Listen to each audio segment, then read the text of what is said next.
अस्सलाम वालेकुम नाजरीन, आइए देखते हैं कि कल 13 जुलाई 2020 को ब्रॉयलर मंडियों की सूरत हाल क्या रही।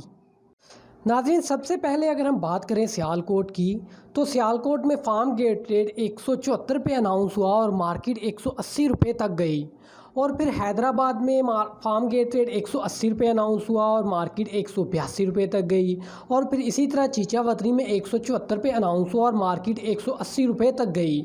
और फिर गुजरावाला में 174 रुपये अनाउंस हुआ और मार्केट 180 रुपये तक गई। और फिर इसी तरह लाहौर में 174 रुपये अनाउंस हुआ और मार्केट 180 रुपये तक गई। और फिर मुल्तान में 165 रुपये अनाउंस हुआ और मार्केट 168 रुपये तक गई। और फिर सरगोदा में 174 रुपये अनाउंस हुआ जबकि मार्केट 180 रुपये तक गई। कराची में 180 रुपये अनाउंस हुआ और मार्केट 182 रुपये तक गई।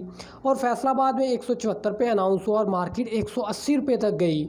और फिर इसी तरह समुद्री में भी 174 रुपये अनाउंस हुआ और मार्केट 180 रुपये तक गई। शेखुपुरा में 174 रुपये अनाउंस हुआ और मार्केट 180 रुपये तक गई।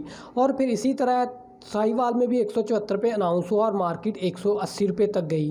तो नाजरीन, रेट के इस हिसाब से हम कह सकते हैं कि कल मार्केट काफ़ी हद तक मजबूत रही।